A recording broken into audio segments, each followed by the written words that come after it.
the colonists were under the thumb of their oppressors like never before. 134th day of the Cylon occupation of New Caprica. Today is Mars Day. Somehow it seems appropriate to honor the god of war on a day when it feels like perpetual war is the only realistic prospect for us. Our insurgency has been striking back against the Cylons whenever and wherever possible. Although at times these attacks seem like futile gestures, I believe that they are critical to morale, to maintaining some measure of hope. You were gonna hit the marketplace. The market. Full of civilians. This is crazy. You know, we need to figure out whose side we're on. Suit up. The desperate situation on New Caprica threatened to divide the surviving colonists. Even seasoned military veterans resorted to guerrilla tactics. I don't care that it's effective. I don't care that the Cylons can't stop it. It's wrong. No more suicide bombings, Colonel. You understand? What, are you working for the Cylons now? We are talking about people blowing themselves up. You know, sometimes I think that you've got ice water in those veins, and other times I think you're just a naive little school teacher. I've sent men on suicide missions in 2 wars now, and let me tell you something. It don't make a goddamn bit of difference whether they're riding in a Viper or walking out onto a parade ground. In the end, they're just as dead. So take your piety and your moralizing and your high-minded principles and stick them someplace safe until you're off this rock and you're sitting in your nice cushy chair on Colonial 1 again. I've got a war to fight.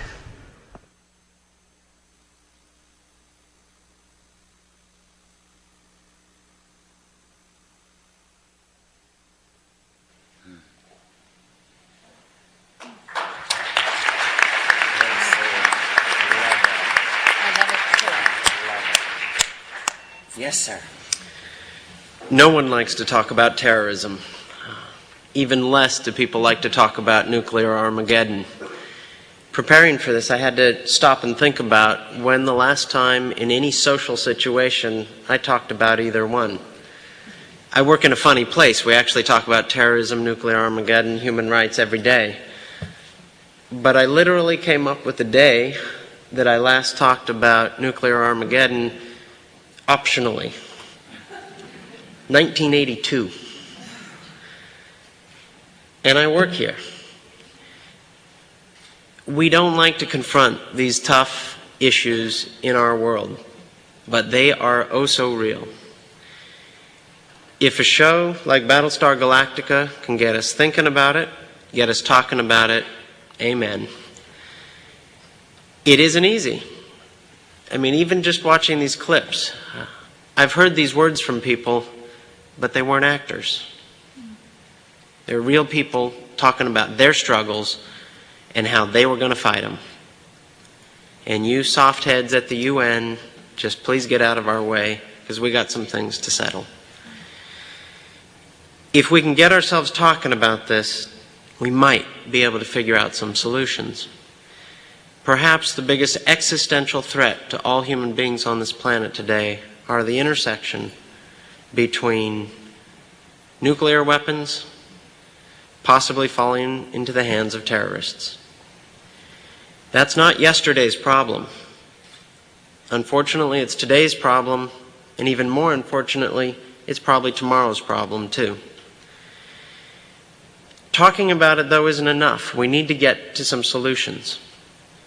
And that's where this building comes in, and the people in it every day.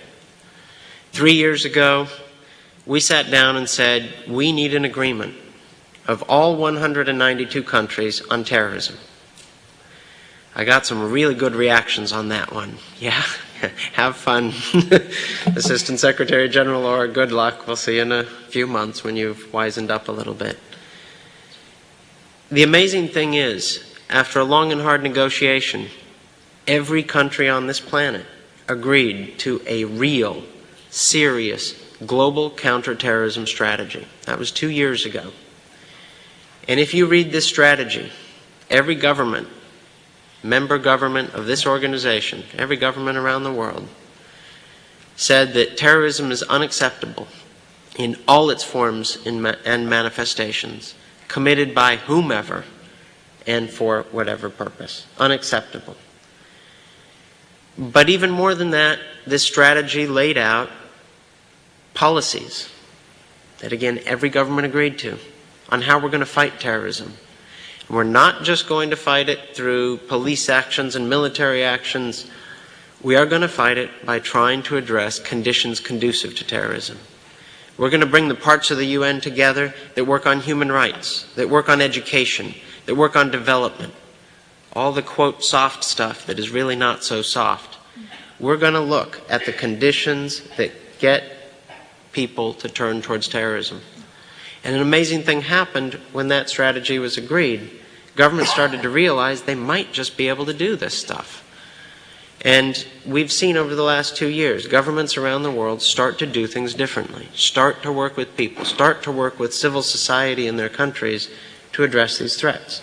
This is a pretty amazing thing. And it reminded me, this is a pretty amazing organization. There's no other place on this planet where you can bring all those governments together to try to sort it out. Craig said a lot about human rights, but I want to echo it because I'm the terrorism guy. I'm here to talk about terrorism. And I will tell you straight up that human rights and counterterrorism are not and cannot be seen as antithetical to each other. They are not contradictory. In fact, if you are to have a successful counterterrorism strategy in this world today, it has to be built on human rights and respect for human rights. So the clips we saw on terrorism, the clips we see on human rights, it's one. It's one show, it's one reality for us.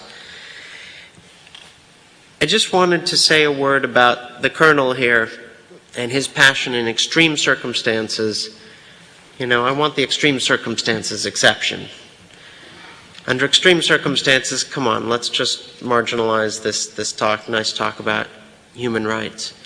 It's exactly at those times when it's most extreme that those human rights and that rule of law is most important. And we see that in this show, and I think a lot of people are thinking about it because of the show. We see it every day at this organization. So I would like to thank the creators, the actors who give it such force. You've gotten a lot of people to think about issues that we try to get people to think about every day. And so my hat's off to you. Thanks.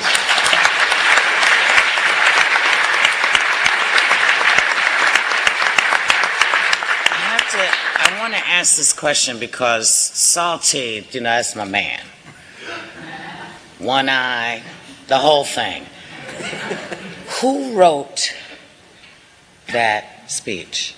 Ron did. In fact, he came into my office. I was waiting for the first script for